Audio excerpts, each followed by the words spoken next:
Hoy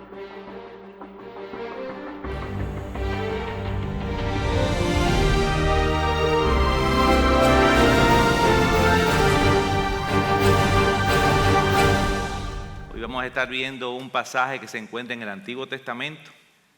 Específicamente un pasaje que se encuentra en el libro de Segunda de Reyes, capítulo 6.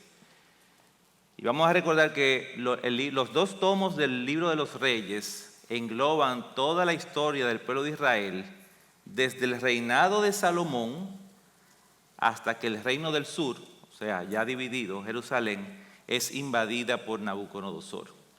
En esos dos tomos de la Biblia, en el Antiguo Testamento, vemos todo cuanto pasa con los reyes que sucedieron a Salomón, que inmediatamente se divide el reino en el reino del norte, con la capital en Samaria, y el reino del sur, que mantiene su capital en Jerusalén.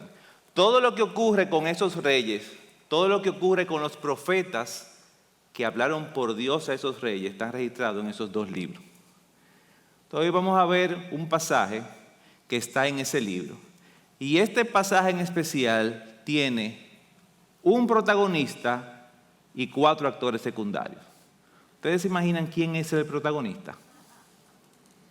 Dios, el protagonista de todos los pasajes de tu Biblia y de la mía. Pero en este pasaje también hay 4 actores secundarios y yo entiendo que es muy importante que veamos el trasfondo de cada uno de ellos, porque si Dios va a hablar en ese pasaje, primero le habló a ellos y luego nos va a hablar a nosotros a través de lo que le dijo a ellos. En ese pasaje, estos son los 4 actores secundarios. Primero, el rey de Aram, Siria, el rey de los arameos, se llamaba Ben-Hadad. Segundo, el rey de Israel, Joram.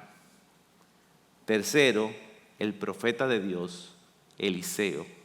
Y cuarto, el siervo o asistente del profeta Eliseo, que se llamaba Giesi. Ahora, ¿qué nosotros vamos a hacer esta mañana? Nuestra encomienda es lo siguiente. Vamos a revisar primero qué nos dice este pasaje del protagonista. ¿Qué nos dice de su carácter?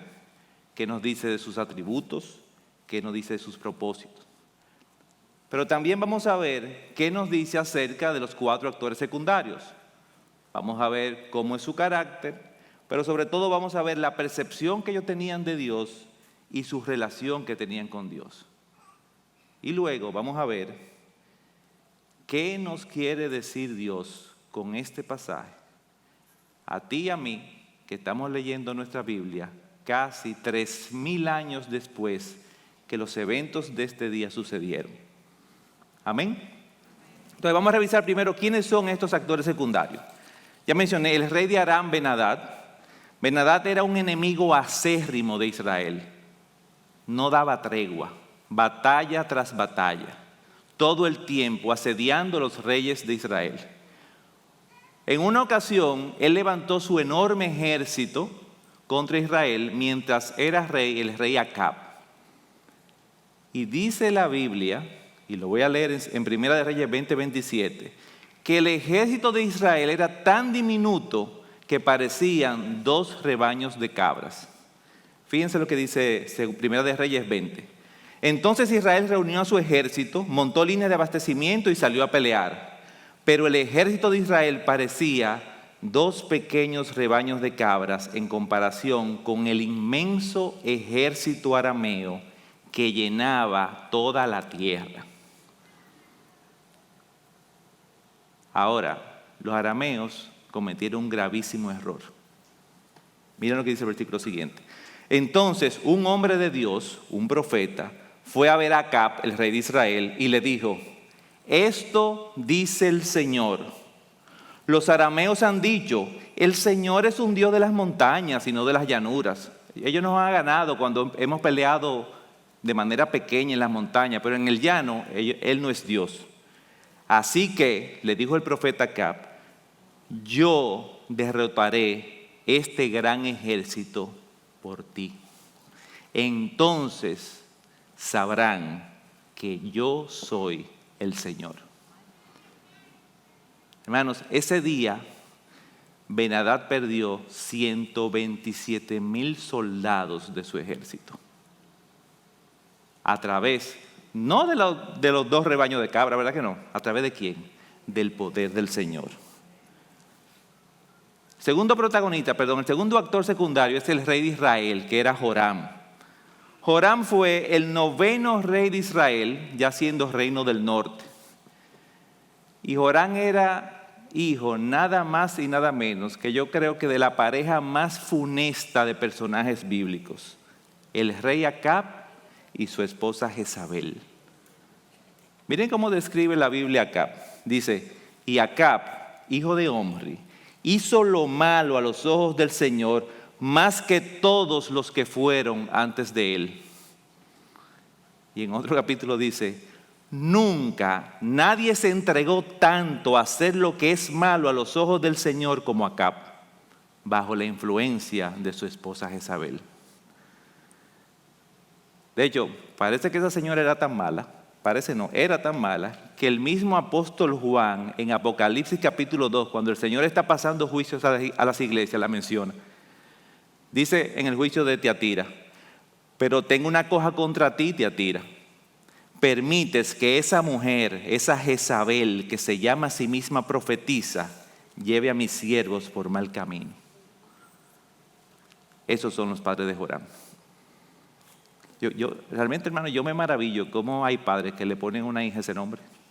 O sea, tienen que ser gente que nunca le pasó ni cerca una Biblia.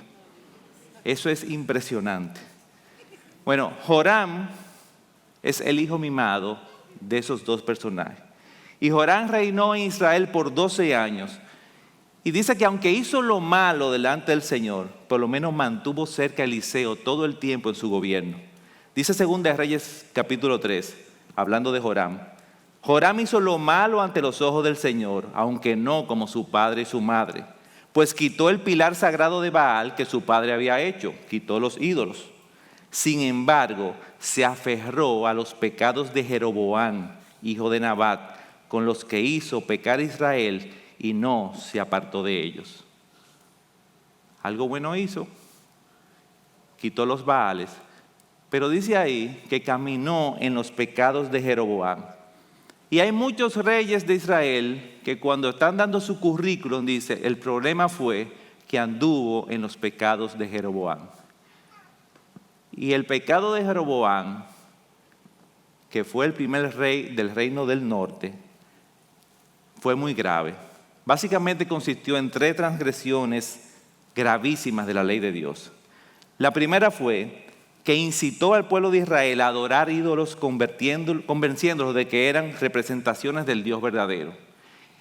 Ese rey convenció al pueblo de Israel que los ídolos no eran dioses falsos, que adorar ídolos no significaba violar el 2.º mandamiento, que esos ídolos eran una representación del Dios verdadero que los sacó de Egipto y que estaban haciendo simplemente una veneración. Pero todavía fue más lejos. Él nombró sacerdotes ilegítimos que no proveían de la tribu de Leví. Como ahora el reino del norte no estaba en Jerusalén, él se inventó una nueva religión donde él decidió cómo había que adorar al Señor y cómo era ese Señor que ellos iban a adorar.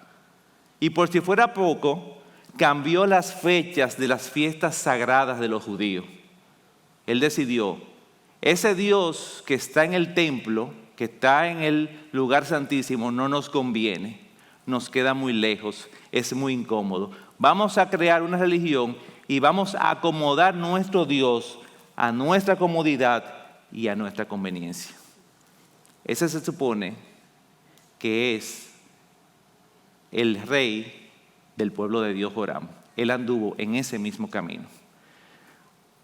Ahora hay un tercer actor que es el profeta Eliseo. El profeta Eliseo fue el profeta que sucedió al gran profeta Elías. Y Eliseo es para nosotros un perfecto ejemplo de lo que nosotros tenemos que hacer cuando Dios nos llama. Si ustedes recuerdan, la semana pasada el pastor Joan nos decía lo siguiente: seguir a Jesús nos puede costar nuestra comodidad, nuestros compromisos y también nos puede costar nuestras relaciones. No hay cláusulas ocultas. Desde el comienzo Jesús dice, ¿es todo o nada. Bueno, dice Primera de Reyes 19 que Elías vio a Eliseo arando en el campo con 12 pares de bueyos, no con un par, ni con 2 pares, con 12 pares de bueyos. O sea, Eliseo era realmente un empresario agrícola de su ciudad.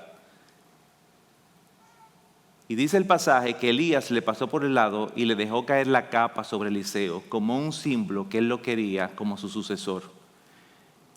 Y mire lo que hizo Eliseo. Eliseo inmediatamente dejó los bueyes donde estaban, salió corriendo detrás de Elías y le dijo: deja que primero me despida de mis padres con un beso y luego iré con usted. Y él fue. Bendición mamá, bendición papá, adiós. Y dice que entonces Eliseo regresó a donde estaban los bueyes y los mató, los 24 bueyes. Y con la madera del arado hizo una fogata para asar la carne. Repartió la carne asada entre la gente del pueblo, todos comieron y después Eliseo se fue con Elías como su ayudante. Dejó de ser un rico comerciante y pasó a ser el ayudante del profeta de Dios. Eliseo estuvo trabajando bajo el cuidado de Elías por 3 o 4 años. Y dice la palabra que él no se apartó ni un momento de Elías cuando él sabía que Elías iba a ser arrebatado por el Señor. Dice 2 de Reyes capítulo 2. Elías dijo a Eliseo: Eliseo, pide lo que quieras que yo haga por ti antes de que yo sea apartado de ti. Y Eliseo le dijo: te ruego una sola cosa, que una doble porción de tu espíritu sea sobre mí. Y Elías le dijo: has pedido una cosa muy difícil. Sin embargo, si tú me ves cuando yo sea llevado de ti, así te sucederá. Pero si no, no será así. Y mientras iban caminando y conversando, de pronto apareció un carro de fuego, tirado por caballos de fuego. Pasó entre los 2 hombres y los separó. Y Elías fue llevado al cielo por un torbellino. Eliseo lo vio y exclamó: Padre mío, estoy viendo los caballos de fuego, los carros de Israel y sus hombres de a caballo. Él quiso confirmar con Elías: yo lo estoy viendo. Y Dios le concedió a Eliseo su deseo. Y el cuarto actor que vamos a ver en este pasaje es el joven siervo del profeta Eliseo, que se llamaba Giezi. Era un joven asistente, un estudiante de profeta. Quizás era uno de los estudiantes más aventajados, o por el contrario, quizás uno de los estudiantes que necesitaba más de Eliseo, por eso Eliseo lo tomó para darle tutorías particulares. Esos son los 4 actores y ese es el protagonista de esta historia. Con eso en mente, vamos a leer el pasaje de hoy. Amén. Segunda de Reyes, capítulo 6, del 8 al 23. Voy a estar leyendo en la Nueva Traducción Viviente y voy a ir leyendo el pasaje y vamos a ir desarrollando a medida que pase el sermón. Dice el versículo 8: cada vez que el rey de Aram, o sea Siria, entraba en guerra con Israel, consultaba con sus funcionarios y le decía: movilizaremos nuestras fuerzas en tal o tal lugar. Sin embargo, de inmediato Eliseo, el hombre de Dios, le advertía al rey de Israel: no te acerques a ese lugar, porque allí los arameos piensan movilizar sus tropas. Entonces el rey de Israel mandaba un aviso al lugar indicado por el hombre de Dios. Varias veces Eliseo le advirtió al rey para que estuviera alerta en esos lugares. Y es importante que dice varias veces, no una ni 2 veces. Tenemos a un rey Joram que solamente hacía caso del profeta de Dios en los temas que tenían que ver con estrategias de guerra. Pero estamos muy seguros que cuando Eliseo lo confrontaba con su pecado, él lo echaba a un lado. Pero vamos a seguir leyendo. Versículo 11. Esta situación disgustó mucho al rey de Aram y llamó a sus oficiales y le preguntó: ¿quién de ustedes es el traidor? ¿Quién ha estado informándole al rey de Israel acerca de mis planes? O sea, Ben-Hadad ha sufrido derrotas sobrenaturales. Ben-Hadad vio como un ejercitico de 2 rebaños de cabra mató 127,000 soldados. Y él no entiende. él no entiende quién es Dios. Él está viendo que cada vez que él va a un sitio a hacer una emboscada, ya el pueblo de Dios lo sabe. Y lo primero que le viene a la mente, ¿ustedes saben qué es? ¿Qué raciocinio? Tiene que haber un chivato dentro de mi equipo. Eso es uno de ustedes que está haciendo eso. Versículo 12. No somos nosotros, mi señor el rey, respondió uno de los oficiales. Eliseo, el profeta de Israel, le comunica al rey de Israel hasta las palabras que usted dice en la intimidad de su alcoba. Y respondió Ben-Hadad, vayan a averiguar dónde está para mandar soldados a capturarlo. Y luego le avisaron, Eliseo está en Dotán. Así que una noche el rey de Aram envió un gran ejército con muchos caballos y carros de guerra para rodear la ciudad. Y es importante, gran ejército, muchos caballos, rodear la ciudad. Y digo que es importante porque Dotán no era una ciudad pequeña. Para rodear la ciudad de Dotán se necesitaban miles de soldados. Y Dotán era una ciudad que se localizaba en un valle que estaba completamente rodeado de montañas. Es una ciudad que se encontraba, mejor dicho, a 20 kilómetros de Samaria, la capital de Israel. Y era una ciudad muy importante porque se encontraba en el centro de la ruta comercial entre Damasco, del imperio sirio, y Egipto. Todo el que iba a negociar algo entre Damasco y Egipto tenía que pasar por la ciudad de Dotán. Vamos a seguir leyendo. Versículo 15. Al día siguiente, cuando el sirviente del hombre de Dios se levantó temprano y salió, había tropas, caballos y carros de guerra. ¿Por dónde? Por todos lados, por toda la ciudad. Oh Señor, ¿qué vamos a hacer ahora?, gritó el joven Eliseo. Comiencen a meterse dentro de la escena. Se levanta Giezi, un día nuevo, y encuentra la ciudad totalmente rodeada de arameos. Y él está seguro de lo que ellos están buscando. Él sabe que esos arameos están buscando a Eliseo. Pero él también sabe que Eliseo sabe que a él es que lo están buscando. Y va y le grita, Señor, ¿qué vamos a hacer ahora? ¿Por qué tú estás tan tranquilo? Entonces Eliseo, el hombre de Dios, el que vio con sus ojos a Elías ser arrebatado, el que recibió doble porción del espíritu de Elías, le dice estas conocidas palabras: no tengas miedo, hay más de nuestro lado que del lado de ellos.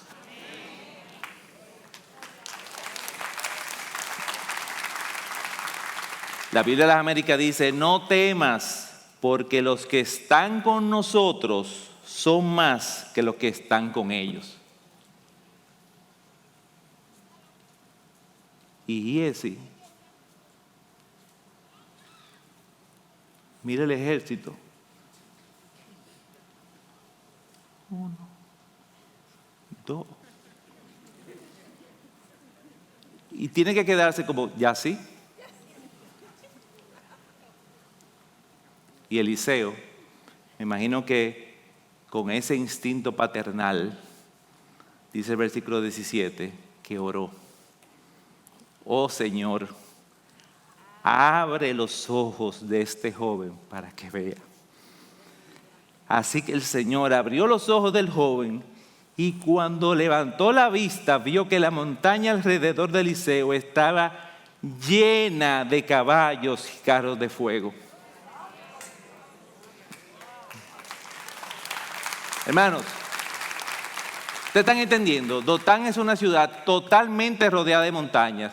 Y dice ahí que la montaña alrededor de Eliseo, o sea, todo alrededor, estaba llena de caballos y carros de fuego. Cierra tus ojos, imagínate eso. Ubícate en una ciudad que tú has aceptado, que tenga esas características.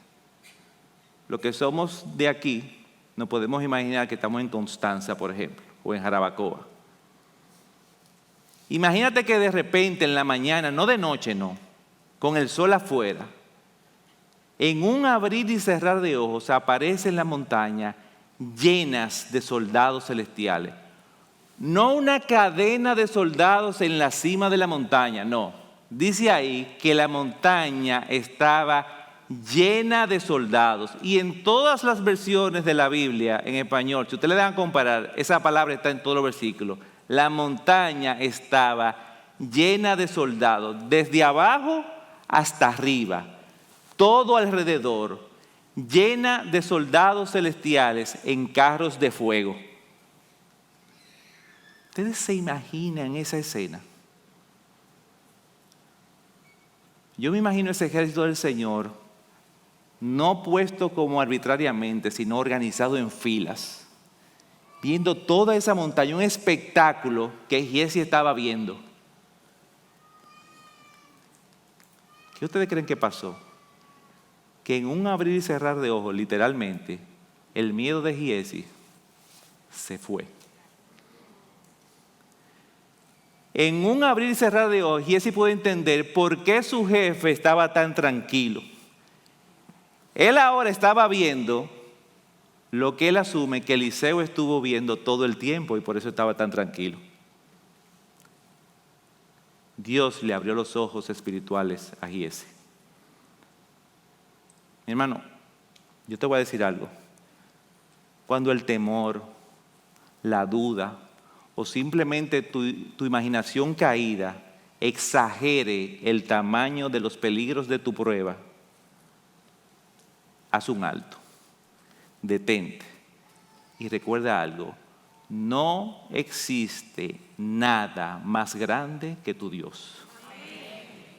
Nada, no existe prueba, no existe nada que supere a tu Dios. Si el ejército de ese día, a quien Giezi le hubiese tenido miedo, era de elefantes, Dios le iba a abrir los ojos y ¿tú sabes lo que iba a ver? Miles de elefantes de fuego. Porque Dios lo que quiere es que nosotros estemos confiados de que Él es más grande que todo. Y eso es lo que pasó ese día. C.S. Lewis escribió una novela que se llama Cartas del Diablo a su sobrino. Y es un libro excelente donde Lewis, con esa creatividad, escribe cómo se ve la guerra espiritual que nosotros los cristianos pasamos desde el punto de vista de los demonios. Y la novela está compuesta por 31 cartas que un demonio experto le escribe a un sobrino demonio novato para que tenga estrategias fructíferas de cómo tentar a su paciente. Y en una de esas cartas, el tío experto le dice: una de las grandes ventajas que nosotros tenemos tentando a los cristianos, ¿tú sabes cuál es? La imposibilidad que tienen ellos de poder ver las huestes celestiales y los santos que están a su favor. Dice esa carta, hablando el tío de esa iglesia que él puede ver.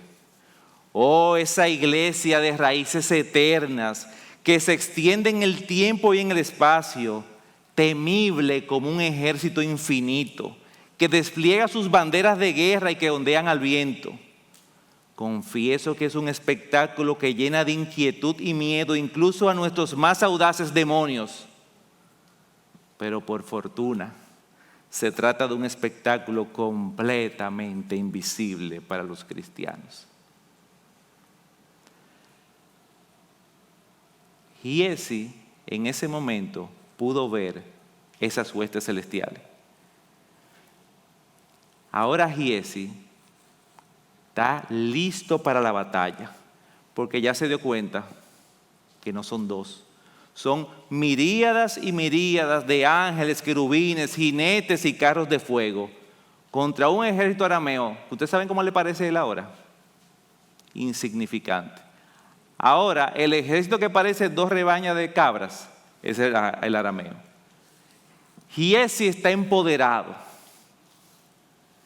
y él está listo para que empiece la gran batalla del Valle del Dotán. Y si el capítulo 6 de Segunda de Reyes hubiera estado escrito por Giezi, o por una mente humana y no inspirada por nuestro Dios, a partir de ahora todos los versículos describirían una batalla de dimensiones épicas, donde las huestes del Señor aniquilan de manera sobrenatural a todas las huestes arameas. Pero ustedes saben algo, eso no fue lo que pasó. Y eso no fue lo que pasó porque Giezi ese día iba a aprender grandes lecciones acerca de su Dios. Ese día Dios iba a coger a Giezi y lo iba a sentar en un pupitre. Mi hijo, siéntate, atiende. Y a través de Eliseo le iba a enseñar quién es Él y cómo es Él. Y la primera lección que Giezi aprendió fue la siguiente: Dios no es como nosotros. Lo acabamos de cantar. Dios no es como nosotros. Dios no ve las cosas como nosotros las vemos. Sus caminos no son nuestros caminos. Sus formas no son nuestras formas. Sus tiempos no son nuestros tiempos. Sus soluciones no son nuestras soluciones. Sus planes son mejores. Sus planes son perfectos. Pero el profeta Eliseo siempre lo ha sabido. De hecho, el profeta pudo haberle dicho a Giezi: el que está con nosotros es más que ellos. Porque Eliseo estaba claro que Dios no necesita un ejército de ángeles para hacer su voluntad. Ahora, él sabía que Giezi todavía no estaba preparado para esta conversación. En la mente y cosmovisión de Giezi, un ejército arameo solamente podía ser vencido por un ejército mayor que el arameo. Y en ese momento, el profesor Eliseo lo que necesitaba era que su discípulo aprendiera de una vez y para siempre otra gran lección. No existe nada más grande y poderoso que nuestro Dios. ¿Lo cantamos? Entonces, en vez de desatarse la gran batalla del valle de Dotán, Giezi se queda pasmado, viendo cómo el ejército de arameos comienza a avanzar hacia ellos. Miles y miles de soldados. Yo me imagino el sonido de esos miles de caballos trotando hacia ellos. Imagínense a Giezi. Y él mira y comienza a levantarse ese polvo, esa arena del camino hacia ellos. Y me imagino que la tierra comienza como a temblar. Miles y miles de caballos trotando hacia donde está Giezi. Y él mira hacia arriba y ve al ejército del Señor sin moverse. Y mira Eliseo, tranquilo. Vamos a seguir leyendo, versículo 18. Cuando el ejército arameo avanzó hacia él, Eliseo rogó: oh Señor, haz que ellos queden ciegos. Entonces el Señor los hirió con ceguera, tal y como Eliseo había pedido. Y esta palabra ceguera que aparece aquí, solamente aparece en otra ocasión en la Biblia, y es en Génesis 19:11. Es el pasaje donde Lot recibe la visita de 2 ángeles, y los hombres de Sodoma le piden a Lot que le entregue a esos hombres, que lo entregue a ellos. Y en ese contexto dice Génesis 19:11: y a los hombres que estaban a la entrada de la casa los hirieron con ceguera, desde el menor hasta el mayor, de manera que se cansaban tratando de hallar la entrada. John MacArthur, comentando este pasaje, dice: el término está relacionado con luz y parece significar un cegamiento debido a la luz fulgurante. Ambos usos bíblicos del término involucran una acción milagrosa con una presencia angelical, y ambos se emplean en el contexto de la liberación del peligro. O sea que esa ceguera que le dio al ejército arameo no fue que lo dejó que veían negro, no, era más bien como una imposibilidad de ver detalles. Debe haber sido algo muy parecido al resol que nosotros sentimos cuando salimos de un espacio oscuro y salimos a plena luz del sol.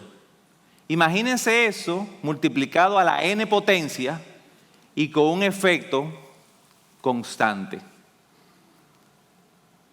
Y bueno, si 2 ángeles en Sodoma cegaron a una multitud de hombres, ¿cómo usted cree que quedaron esos soldados con ese ejército que estaba alrededor de ellos?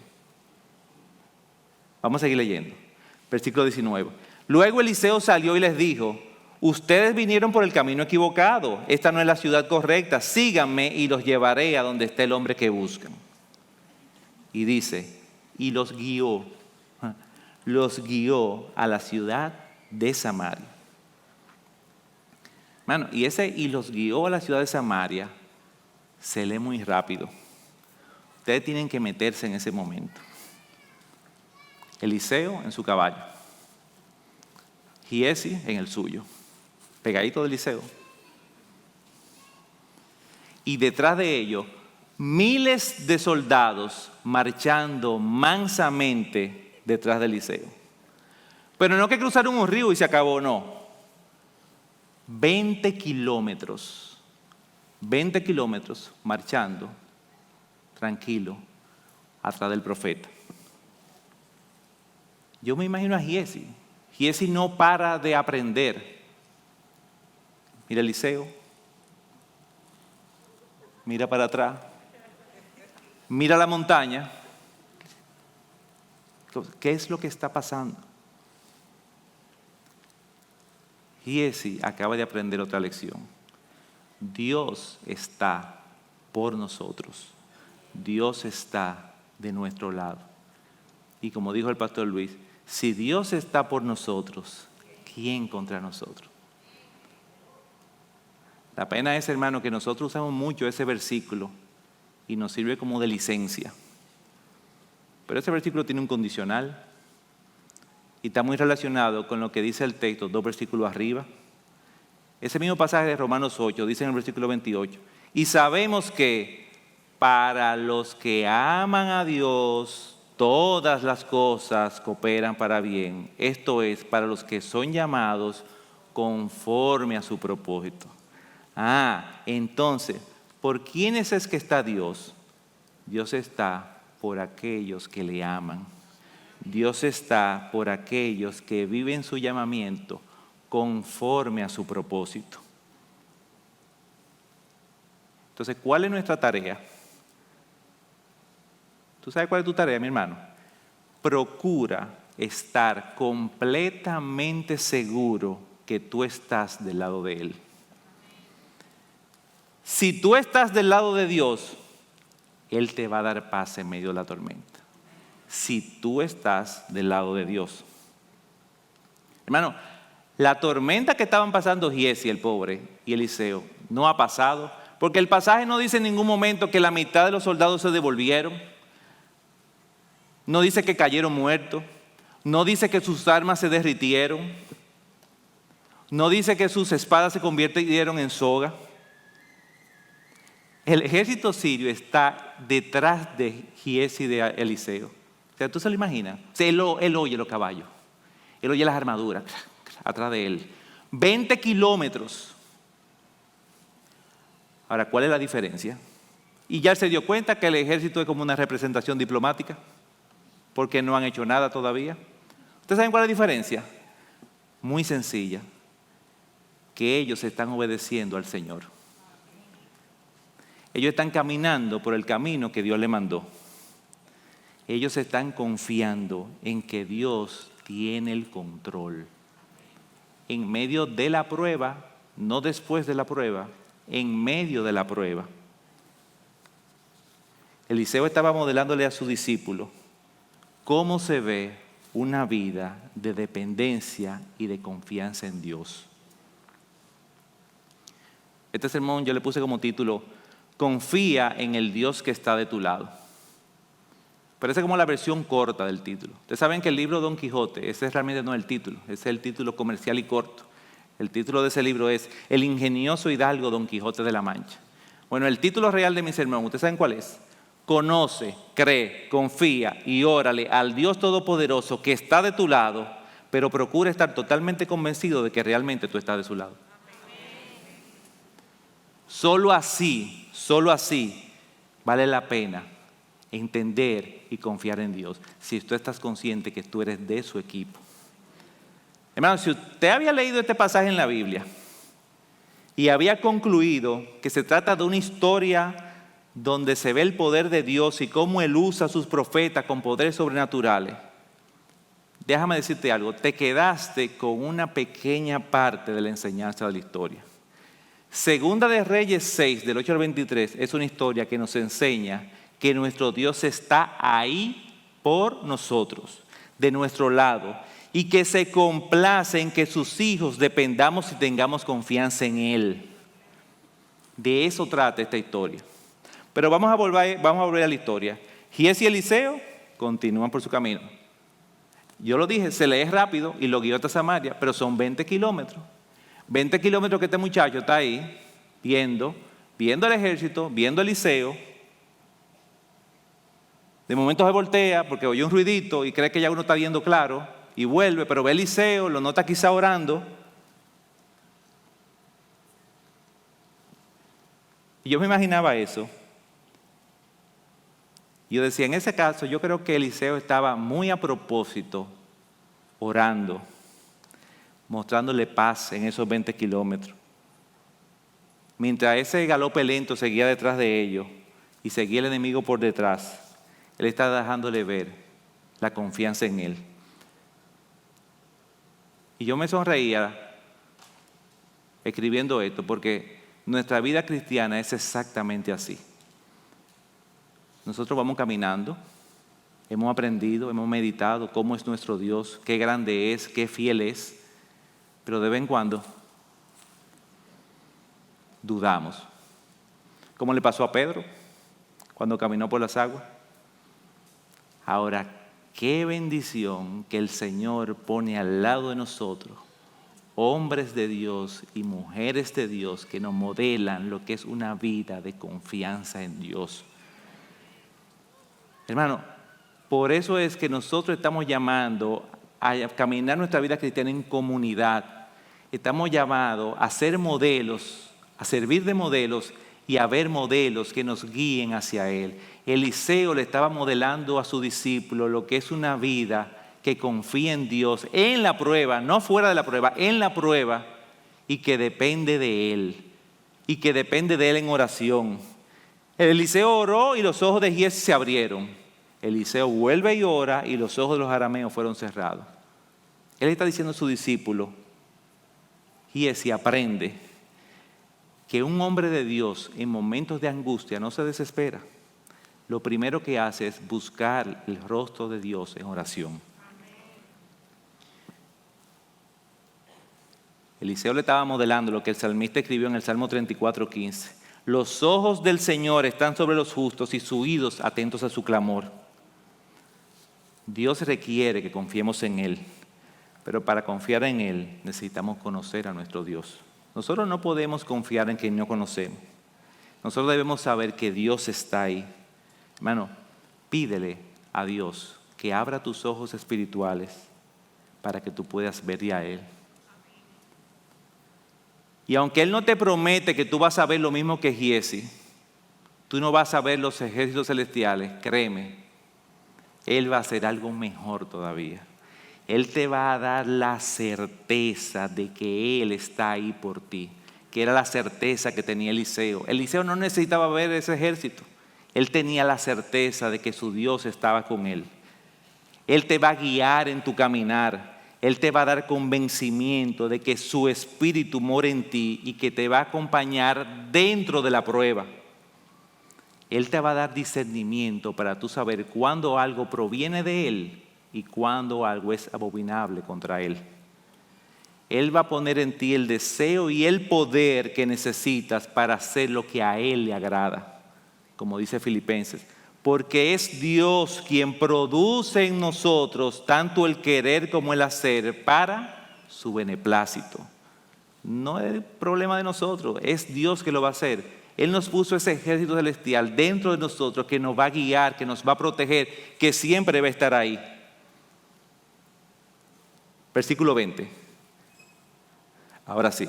Apenas entraron en Samaria, ya, por fin, llegamos. Eliseo pidió en oración: oh Señor, ahora ábreles los ojos para que vean. Entonces el Señor le abrió los ojos y se dieron cuenta de que estaban en el centro de la ciudad de Samaria.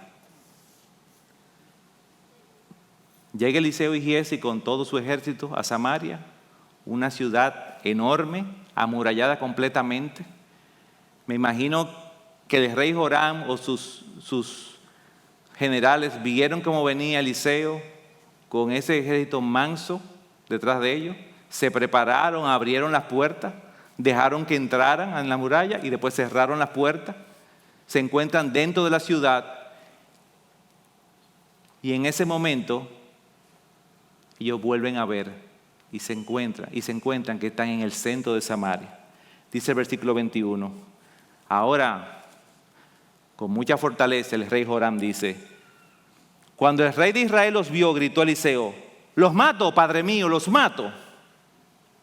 Es interesante porque la palabra padre mío ahí es que le está dando como un reconocimiento a Eliseo, que él es más grande que él.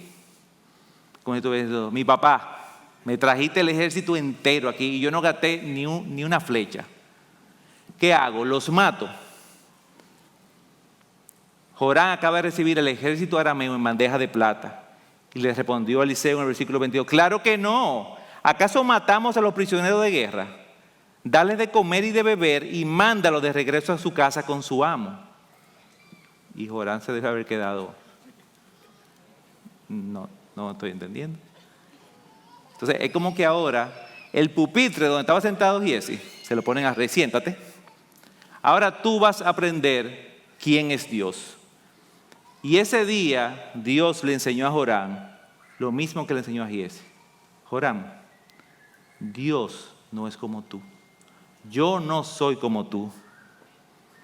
Dios le va a enseñar que ni él, ni ningún rey, ni ninguna criatura sobre la faz de la tierra tiene la capacidad de entender completamente a Dios. Dios le va a enseñar que no hay nadie sobre él y que nadie puede limitarlo, empequeñecerlo o acomodarlo a pensamiento humano. Dios le va a enseñar al rey Joram lo insensato y abominable que es tratar de adorarle de forma diferente a la que él ha establecido. Básicamente lo que Eliseo le dijo en el versículo 22 a Joram fue lo siguiente: ven acá, ¿y acaso tú peleaste esta batalla? ¿Fuiste tú quien la ganaste? ¿Fuiste tú que lo trajiste aquí? Ellos no son tus prisioneros. Si ellos están aquí hoy, es únicamente por el poder y la obra del gran yo soy. Así que, mi querido rey, las cosas se van a hacer aquí según sus reglas, no las tuyas. Tú no lo vas a matar, tú le vas a dar comida y lo vas a enviar de regreso a su casa.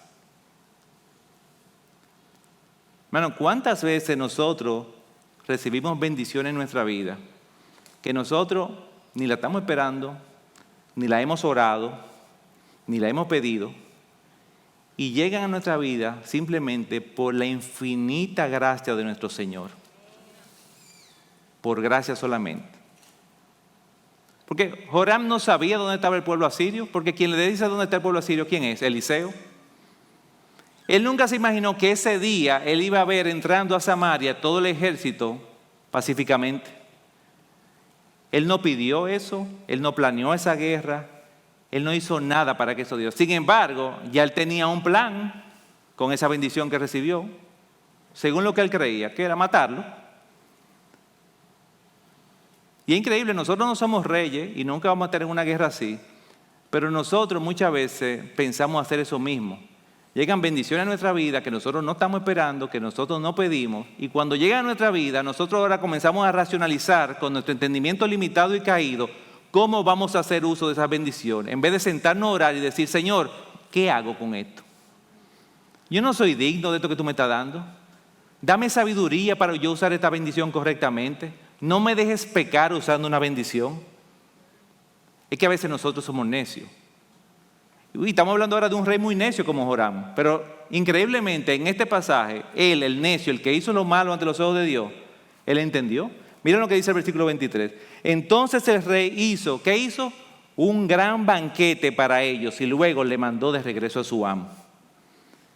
Y el texto original, la palabra que usa como gran banquete, es una palabra muy similar a la que se utiliza para describir los grandes banquetes que hacían los judíos en la celebración de sus fiestas sagradas.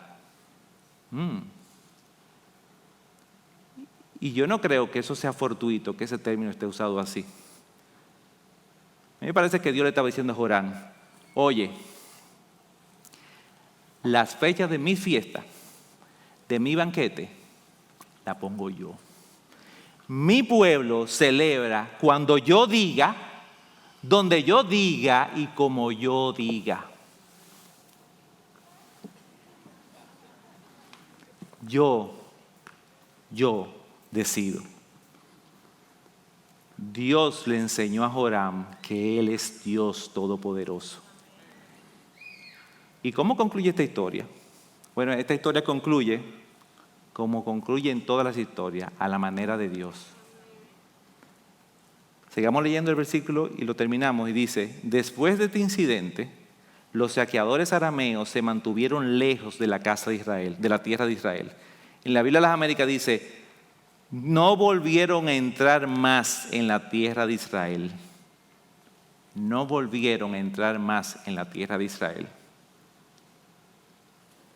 Ahora, vamos a ver qué pasó con Ben-Hadad. Digo, vamos a imaginarlo porque el pasaje no lo dice. Pero es muy fácil.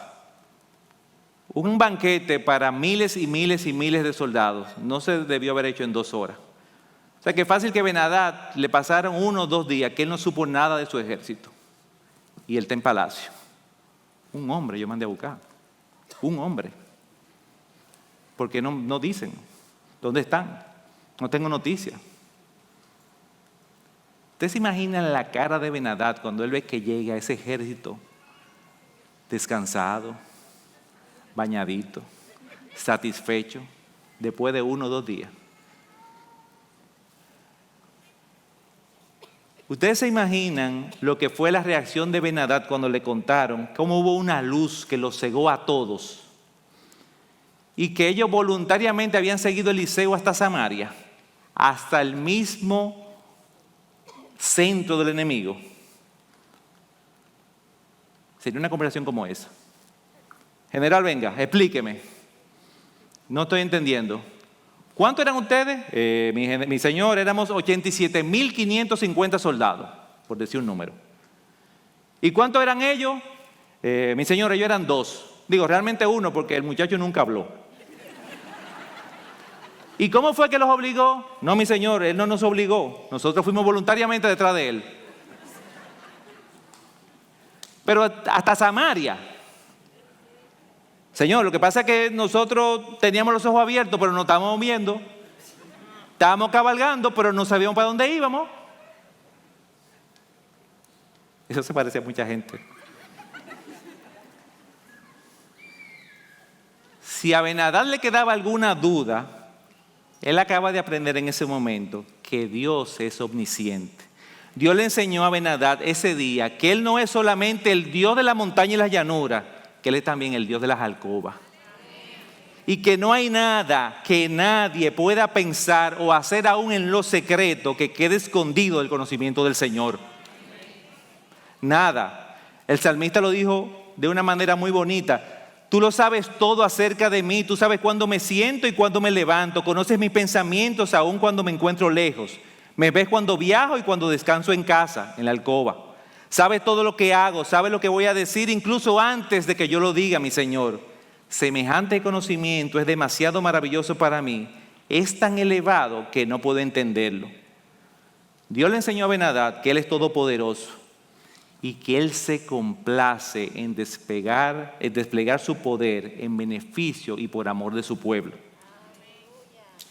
Y que a pesar de que su pueblo y sus reyes no son fieles, Él permanece siempre fiel.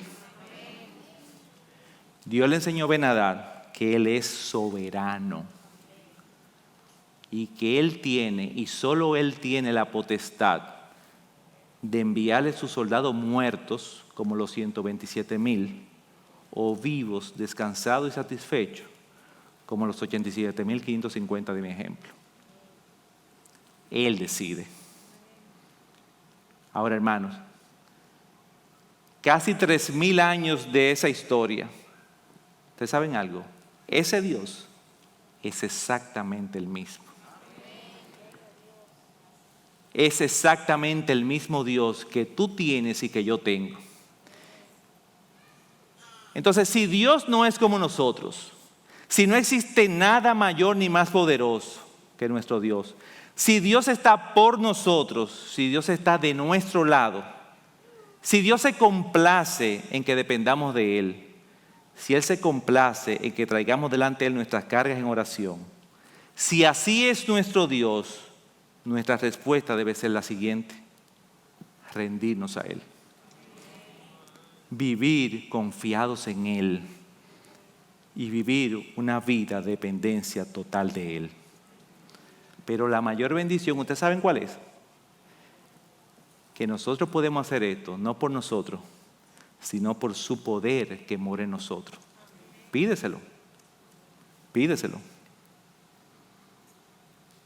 Oremos como oró Pablo por los Efesios, en el capítulo 1, que dice: pido que el Dios de nuestro Señor Jesucristo, el Padre de gloria, les dé espíritu de sabiduría y de revelación en un mejor conocimiento de Él. Mi oración es que los ojos de su corazón les sean iluminados para que sepan 3 cosas.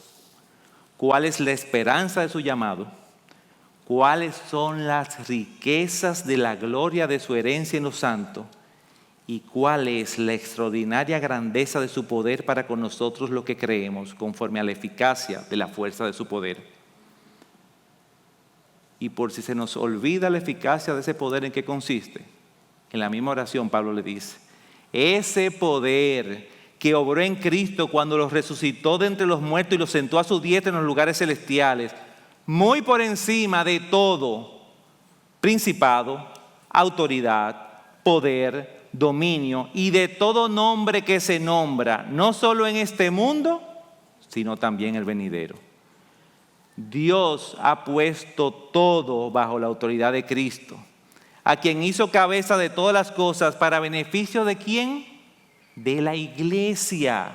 Y la iglesia es el cuerpo de Cristo. Él la completa y la llena, y también es quien da plenitud a todas las cosas y en todas partes con su presencia, porque Él y solo Él llena todo en todo. No depende de nosotros. Órale.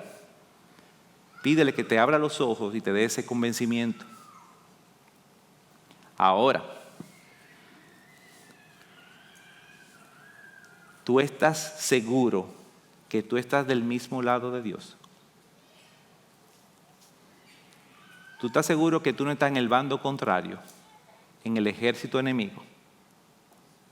¿Tú estás seguro que tú eres realmente parte de esa iglesia que dice Pablo?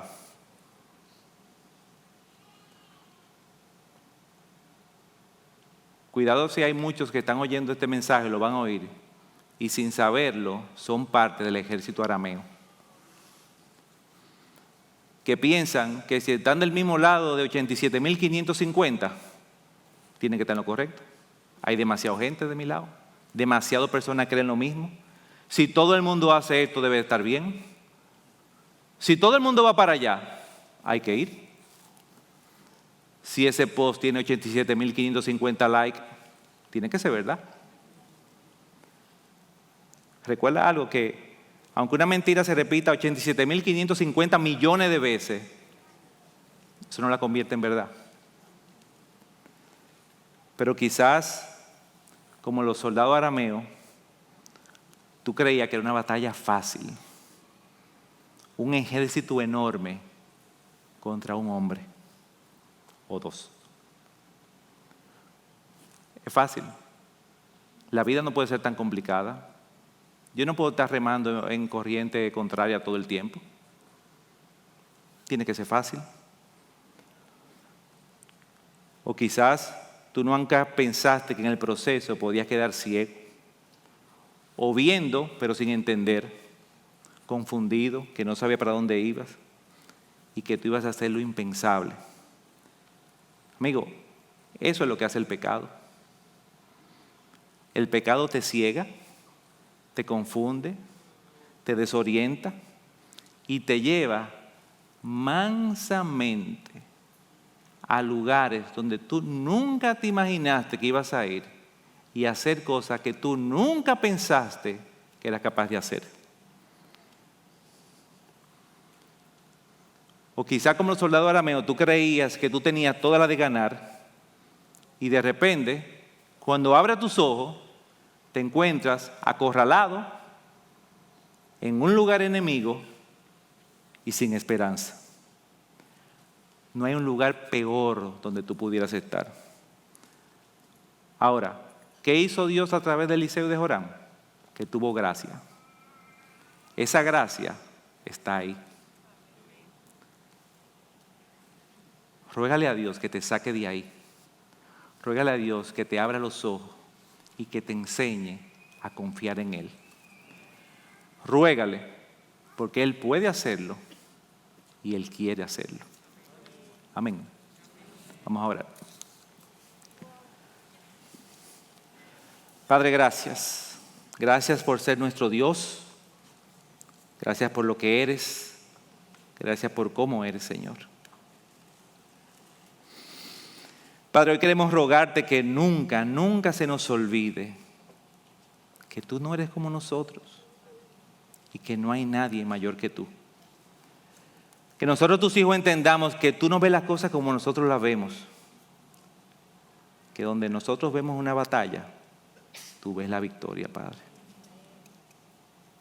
Ayúdanos a vivir una vida rendida a ti. Ayúdanos a vivir confiados en ti. No solo en momentos fáciles, sino y sobre todo en momentos difíciles.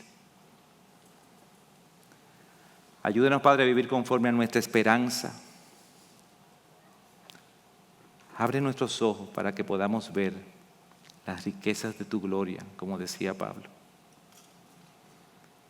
Ayúdanos a entender, Señor, que las batallas se pelean de rodillas.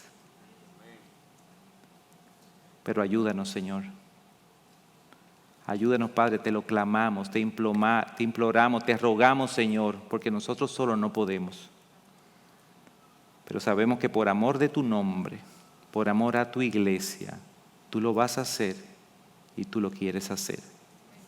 En el poderoso nombre de tu Hijo Jesucristo. Amén.